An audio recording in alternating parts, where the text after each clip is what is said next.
Don't worry, I'm not actually selling Web Dev Simplified. There's no offers, nothing at all like that. But this question did pop into my mind recently, and I spent some serious time thinking about it, and I realized that by thinking about this, it really helped me prioritize different aspects of my life. Best of all, if you just slightly tweak this question, which I'll show you how to do at the end of this video, you can apply it to your own life, and you can actually use these findings to prioritize your life and make sure you're spending time on things that fulfill you the most.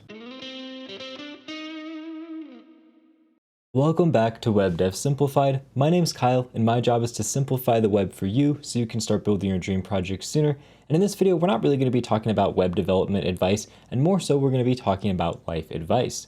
Now, this question about selling Web Dev Simplified popped into my head on Monday morning when I was mowing the lawn. I was listening to the Indie Hackers podcast, and it's a podcast where these people, they interview a lot of successful entrepreneurs that started a business from scratch all the way up to the point where generally they sell their business. And a lot of times they're selling their business for a large sum of money, hundreds of thousands, all the way up to hundreds of millions of dollars. So by listening to all these different podcasts of people successfully building a business and then selling it, it kind of got me thinking like, what would it take for me to actually sell Web Dev Simplified? Now I know a YouTube channel is pretty much impossible to sell because the entire channel is kind of based around me as a person, so selling it doesn't really make sense.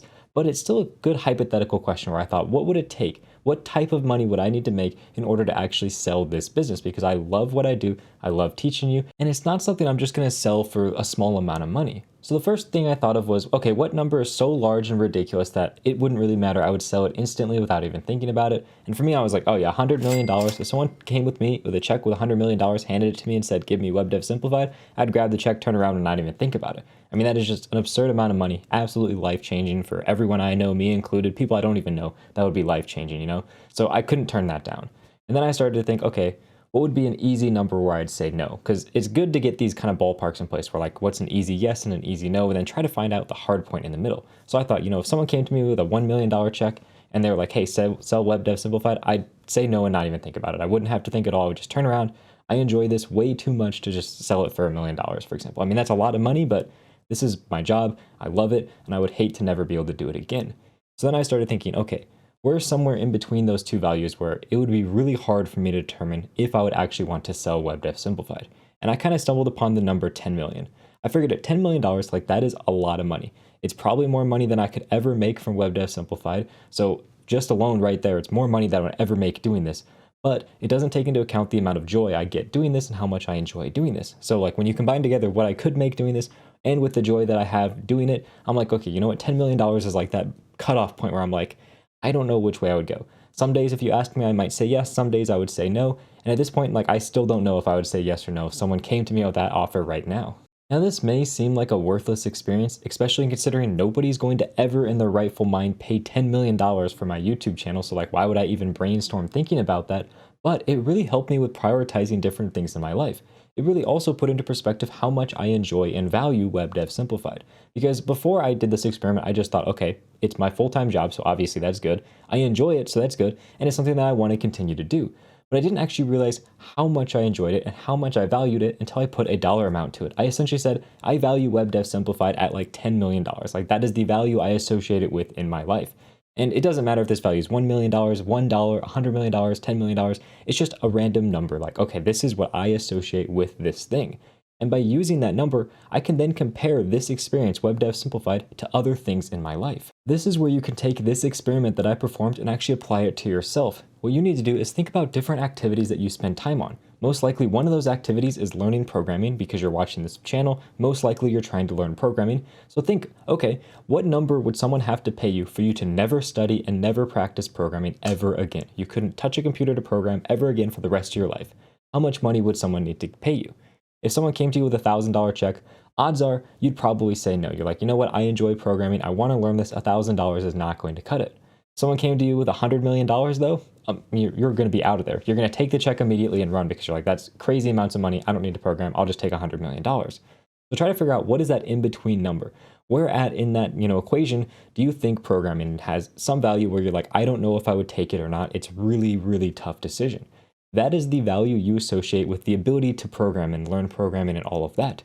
So all this time and effort you spend programming, you essentially have a value associated with that skill that you're trying to learn or the thing that you're trying to do. Let's just say for all intents and purposes, you chose $1 million. So now you value learning and studying and practicing programming at about $1 million. Now, where this becomes powerful is when you start to apply it to more than one thing in your life. Take some other thing that you spend a lot of time on or value and say how much would it cost for you to never do that thing again. For example, this could be like working out. Let's say someone gave you $100,000 and that's kind of the breaking point where you're like, I don't know if I would continue to work out or if I would take the $100,000. Now you have a value for how much you value working out. You have a value for how much you value learning programming, and you can compare those two monetary values to one another. $1 million is obviously higher than $100,000, so you know deep down that you value programming and learning and practicing it more than you value the act of working out. While if you didn't do this experiment and someone just asked you which do you value more, you might have an answer, but odds are it's going to be hard because it's very difficult to compare those things because they're so different from one another. But by giving them both a monetary value and then comparing that monetary value, which is exactly the same unit, to one another, it's very easy to rank these different activities. If I apply this specifically to my life, I value web dev simplified at that like $10 million mark. When it comes to my other activities, which are like working out and practicing guitar, those are kind of the two other main things I like to spend time on. Working out, I value probably around about $1 million, give or take. I just really enjoy it and I wouldn't really want to give it up for all the health benefits. And then practicing guitar, I enjoy it, but I don't really enjoy it nearly as much and I would give it up for much less money. And that's at around like about $200,000 I would give that up. And this is a good experiment for me because it kind of validated that the way I prioritize my life currently is in the correct order. I prioritize web dev simplified first, spend by far the most amount of time on that. Then working out comes second for me, and then practicing guitar comes third. So if on a given day I only have time to do two of these activities, I'm going to cut out guitar because that's the thing that I value the least. This is why it's important to perform this experiment for yourself. You may realize that you're spending 3 hours a day practicing guitar and 1 hour learning to program, when in reality, you actually value programming much higher based on this monetary assessment that we did in this video. So with these results, what you can do is you can actually take the activities that you realize you value the most, and you can make sure you spend the most time on them and prioritize them the most, while the activities that you find the least value in, you can spend less time on them or even cut them out if you don't have enough time in the day to fit them in. So I urge you to really try out this experiment and let me know your results down below in the comments, and make sure you actually spend a good amount of time on it. For me, I had about a half hour to think about it while I was mowing because it was about the last half of my mowing, and I just really turned it over my head for that full half hour, really thinking about it, breaking down exactly what this value would be because it's hard to come up with an exact value. But once you do, you can compare that to all the other things in your life, and it makes prioritizing your life so much easier. Now, if you enjoyed this video, you're going to love my weekly newsletter. That's actually where this topic originally was posted. And on that newsletter, I like to post topics like this, as well as updates on things like my new blog articles, YouTube videos, and so on. So if you're interested in checking that out, it's going to be linked down in the description below. It's completely free to join. With that said, thank you very much for watching and have a good day.